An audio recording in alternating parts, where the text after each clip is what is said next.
Welcome. Today we are chatting with Denny and Karri Allen from Healing Hope Ministries. Healing Hope Ministries helps families and their support systems find hope and healing after the loss of a child. By providing encouragement, compassion, and support through retreats, education, and small groups, Healing Hope meets people where they are at to hold a safe space to process grief. It is their desire to light a path for hope and healing. They are located near Alcester, South Dakota, and they offer both in-person and virtual options to connect. You can discover more at healinghopes.com. So welcome, Denny and Karri. So glad that you've joined us here in the evidence journey today. We want to hear about your story and what led you to creating Healing Hope Ministries and serving these families that are in this really hard space of child loss. Thank you for having us, Jessy. Yes. We're excited to be a part of this and share our story with everyone.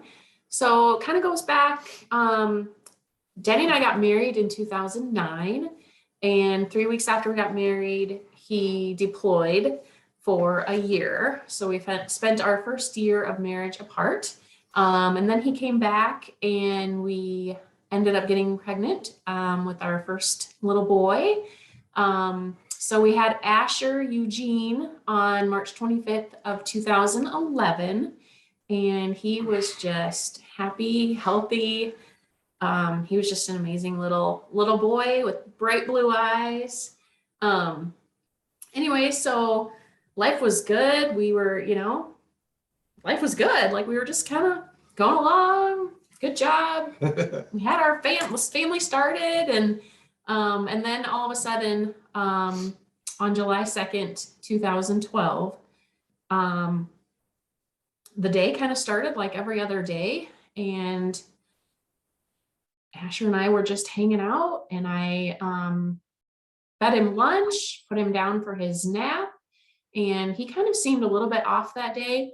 But I just thought he was tired from the busy weekend or whatever. And so I put him down for a nap, and he was crying, but that was quite common. And so I shut the door, but something inside of me that day made me stand right outside his bedroom door. And so I just kind of waited. And then all of a sudden I noticed that his cry went completely silent. And so I thought, that's probably not a good thing. And so I went in and I found him hunched over in the corner of his crib, and I could tell that something was wrong. So pulled him out, called 911, called Denny, and they came. They weren't sure what was wrong. They worked on him, got him to the hospital, and half hour later, or I don't even know, it felt like time stopped, but they came out and they told us that he was gone. He didn't make it. And that hadn't even crossed my mind. It wasn't what I thought that we would hear that day. I just was expecting maybe a seizure or something, we can fix this. It'll be okay. But that's not what we heard. And so it kind of that was kind of I don't know how to even explain it. Like, Yeah. A big shift in our life. If you kind of want to go. Yeah, from there. I just, and by the grace of God, when Karri called me, I was literally 30 seconds from the home. I worked for a small telephone co-op at the time, and was very close to home. So I got there very quickly. And yeah, it was everything Karri had just shared there. Just after hearing the words when the doctor came out, we lost him. It was just like we could not comprehend those words, and time just, a lot of things went blank there for me for a very large portion of time until that evening. Just kind of blacked out. Don't know what time we heard the words. Don't know what time we left the hospital. A lot of those things are just kind of murky and gone. Mm-hmm. So it's quite a unexpected loss. Yeah. So God stepped in though, big. That night, as everyone started gathering at our home, Denny had struggled with PTSD from his previous deployments and just was in a really hard place in his life at that time. And so I was really concerned about him as well. And so that night, I noticed that he was gone. He had disappeared. And I kind of started to panic because I, of course, thought the worst. I thought, oh my goodness, I'm going to lose my husband now too. And so I started searching the house and I found him in our bedroom on his knees, and he had the Bible open. And so I walked in and was relieved because that was like the best case scenario of what was playing in my head at the moment. And I knelt down next to him, and he said to me, he said, well, do you want to say what you said? I sure can. I mean, right before Karri opened the door, I was having a conversation with God, and he was speaking so lovingly to me about everything in my life and what happened. And I honestly, I was at the end. I did not know how I was going to continue to move through after this. And God lovingly, and he just said, son, you've got two ways you can do this. You know, you can run towards me or you can run away. What do you want to do? It was an open-ended question. And it wasn't judgmental. It was just, I felt the love in my spirit. Like I know what he wanted me to do. And I knew what I wanted to do too instantly. I made the choice. I said, I'm coming to you. And Karri opened the door. So the timing of it all has given us so much to anchor into. And at that moment, Karri came in, saw me, got down next to me. And I asked her, I told her what happened. And I said, you know, I was kind of prompted to ask her, you know, what way you going? What way you going to go? I said, are you going to run towards God or away? And she's like, let's go towards him. Because what happened at the hospital was we got told information that a very high percentage of marriages do not survive the death of a child, statistically. And those stats are hard to find, you know, and I don't know how much weight to put on them. But just hearing that at that moment, we received the worst news in our life. It was going to possibly send us down a very horrible path because when we heard that, must be truth. It's probably going to happen to us. So that's where God stepped in a major way with that part of our story. On the worst day of our life, it was very powerful for us. Yeah. It's so powerful. Just I've heard your story so many times now, and every single time I just get goosebumps at the way that God worked during your darkest moment there. So tell us more about what happened in the days that followed, and what led you to Healing Hope and really leaning into other families that are experiencing the same pain that you experienced. Yeah. So the days, I mean, I'm not going to sugarcoat it. The days were long, they were hard, they sucked, but all of a sudden people started reaching out to me who had also lost a child. Before this happened to me, I didn't really know if I could even tell you anyone who had been through that. And so people started randomly reaching out to me and was like, you know, do you want to get together and just visit? And I'm like, yes, like I need to talk to somebody who's been through this. I need you to show me that I can survive because I don't feel like I can. Like I didn't think I could survive. And so I started clinging to these people. They, you know, we'd go meet for lunch and it'd be like a 3-hour lunch. And it just brought me so much comfort, and it brought me so much hope that, okay, these people have been walking this path for 5 years, 10 years. I'm going to survive. Like I can do this. And so, just kind of started doing that. And that was bringing me so much comfort. And then it was just like, God started bringing all these other families, you know, then it was like, then we started hearing about all the families that had gone through loss or after us. And it was just like, I was more aware of that, obviously. And then my heart was just so like, I couldn't get enough of talking to these other people. And I mean, we went to a retreat up in Minnesota 3 months after Asher died. Mhm. And it really changed the trajectory of our life for the good, obviously. And we just learned so many things there. And I think that was also another really big step into the creation of Healing Hope. And so all of those things, a couple years had gone by, and we were just feeling it so deep in our spirit that we were supposed to do more. Like we were supposed to do something with this. And we both had such powerful experiences while we were at that retreat. And we both were kind of feeling like we need to create something like that here in South Dakota. And so we kind of took a brave step, and we announced it to some friends and family in 2015 that we were feeling called to actually like form a nonprofit and move towards that. And of course, in our minds, that wasn't moving fast enough. Once we decided, we thought, let's go, let's do this, and it felt like it was dragging on and on and on and on. We were like, I thought we heard this, like, why isn't this happening? And then God started doing his work because we let him finally. And Healing Hope was actually established in the state of South Dakota on March 25th, 2016, which happens to be Asher's birthday. So that's like, okay. Timing, the timing. Oh, We needed that little piece of evidence, right?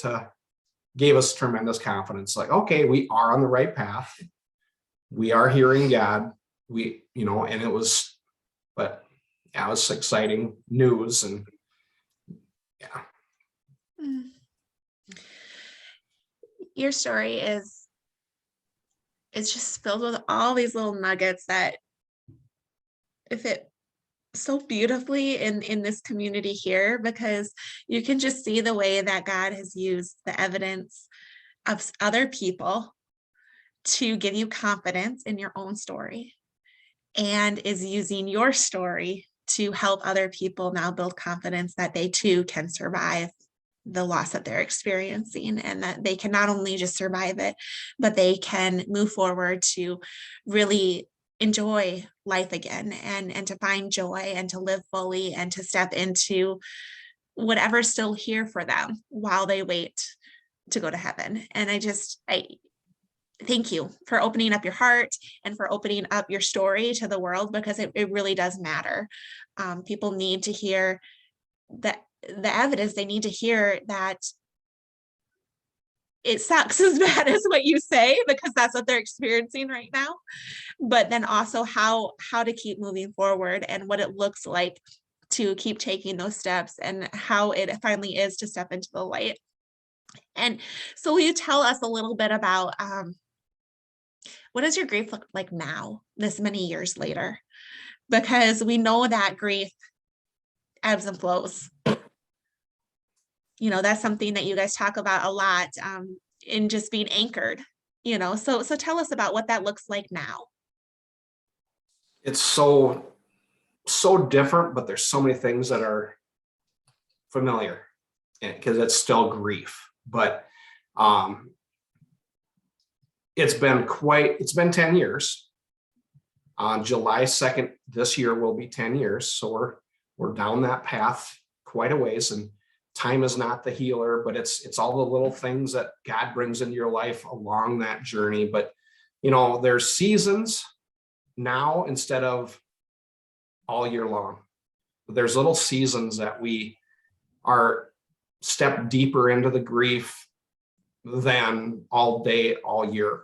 So there's been a major shift there. I feel in my personal, I don't want to speak for Karri, but that's because this is all so unique and individual, right? We all have such different backgrounds, histories, circumstances. But it's way different. And we credit that to the things God has brought into our life and people and gifts he's given us. So, and doing the work and stepping into it and like really learning more about grief and really kind of processing it out. I think that's so huge. So yeah, like he said, it has changed a lot, a lot. Like I would never want to go back to that first year, like, because that was so hard. And like days were just so long. yeah. And it was like every day was a really hard day. And now 10 years later, I only have really hard days a few times a year. And that brings me so much perspective with like how much things have changed over the years, and obviously how much healing has taken place. We still have our moments. I had one just a couple weeks ago. I had to clear my day. But I know enough now that when that comes, I have to kind of let it come and I just experience it. And that's what I tell people all the time. Like when it comes, you have to let it come. And so I have to take my own advice also and just kind of let it flow. And how to treat ourselves too, also, like in each other. Like we have to be gentle. We have to be very gentle with the situation, because we don't, when do those things come on you? It's not like you can predict them. Some seasons, like the anniversary of the death date, birthdays, special occasions they're highly visible. But as we've walked through 9 of those firsts and seconds, thirds, fourths, you get more familiar with how it's going to feel, those kinds of things.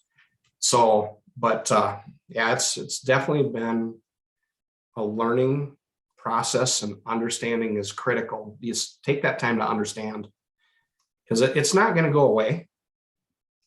We've figured that out, and I kind of figured that out from my history of other issues in life.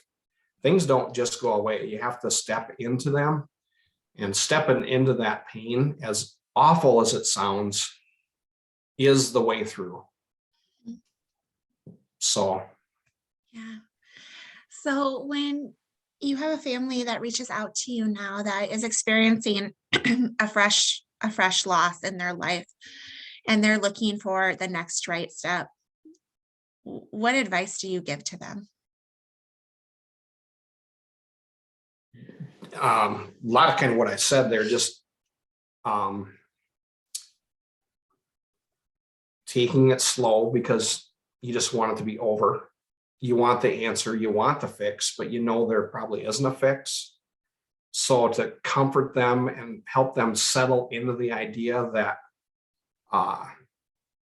this is their unique individual journey, and we and many, many others will be right there to walk with them. We can't walk it for them, but we are totally committed to helping them see the little things that we've highlighted in our life and our journey, just those highlights, and there are things there to look back on and get your confidence and to get a clearer vision of your path.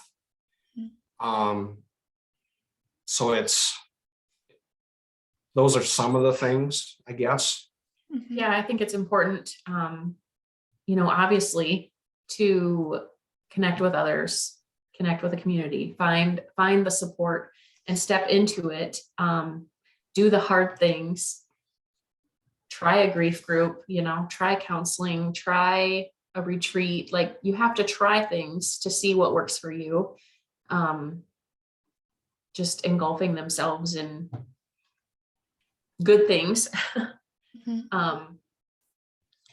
I love sharing their story. Sharing their story is huge. Being able to speak it out or write it out, whatever that means to them. It doesn't mean this, right? It doesn't work right away. It's lots of little things, and to not get frustrated in that, because there is a huge amount of frustration that you feel like you're held down and this is going to be it forever. This is how I'm going to feel forever. And that's not truth. Right. I think you guys and your ministry, you do an incredible job of helping people to feel seen in their grief. And you do that through sharing story, like you said, and just, recognizing those big emotions and encouraging them to step into it. And all of the things that you just shared with us here, I've seen you that in action, and it's just extremely powerful. So can you talk to us a little bit about the different resources and the different ways that you are connecting people within the grief community so that they can really step in to their grief fully? Go ahead. Okay. So we do a lot of things through Healing Hope. Our main focus, I guess, is like family retreats. So families can come stay here for 2 to 3, 4 days. And we have a little program that we've developed. We adopted it from Smile Again, which is where we went for a retreat, where they can come and really kind of like sit in their grief and really work through some stuff, process some stuff, and really like as husband and wife, learn to talk about it together, because a lot of times that doesn't happen. And so it just feels safer to do that with another, like a third party kind of facilitating it or holding that safe space for you. Mm-hmm. So we have families come and stay for retreats. So that's a big thing. We do ladies retreats. So we do just like day retreats for ladies, like 9 to 4 or whatever. We're also doing a weekend retreat for ladies, so we can have like more people. So our day ones are more like 6 to 10 people, really small. But I'm going to do a weekend one down in Nebraska where we can have 30 to 40 ladies connecting together for a whole weekend. And I think it'll just be amazing because that connection is so powerful. We also do little grief groups here every month. So if people are local, we do those on the third Monday of each month. And we also host like community events because we feel it's so important to bring these communities together, to get people to meet each other, and give them a way to honor and remember their child that has died, or grandchild or sibling. So that's another big piece of what we do. So that's. And I don't know if you highlighted Walk to Remember. So those are kind of the community events, but the part that I love about those is people don't feel alone when there's 50, 100, 150, 200 people that are coming to an event that everyone knows why they're there, which I wish that wasn't the case, the reason they were there. But once they get there and see, it's amazing to see a little shift in their spirit and sense that they're not alone. So those are critical things and philosophies, I guess, that are blessing the community, hopefully. Absolutely. You're giving them safe spaces to interact and connect and really share their story. And that's really powerful.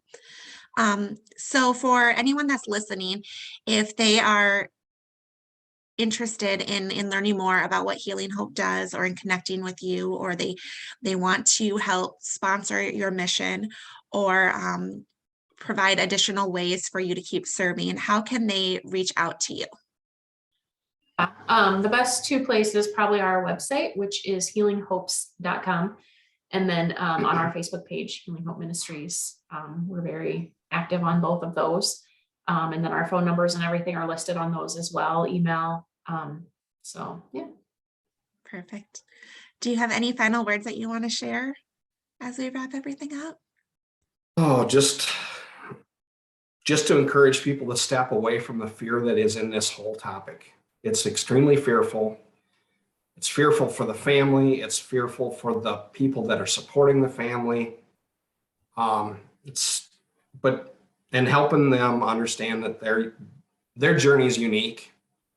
And just, if you're a loved one that has a loved one that has had the loss, to just encourage them to find resources like Healing Hope, like the Compassionate Friends groups, like all the different types of grief resources, so they step into something towards the pain so they can keep moving through it. We're on a whole different trajectory for the rest of our life now because of losing Asher. And, like Karri said, we continue to heal, but God's given us new direction and to a healthy, loving place instead of sometimes that darkness just traps you and some people don't escape that. So I just want to encourage them they can move toward, they get to choose, as tough as it is, and to encourage them to make little choices to move towards that light and towards that healing and the love. Absolutely. Well, thank you for your time today and for the work that you do and the ways that you are providing those little opportunities for people to step into their grief and keep walking forward. Yeah, thank you so much, and so excited what you're doing, Jessy, and thank you for this space that you're creating and blessing many, many people in all kinds of different areas of life. So thank you. Thank you.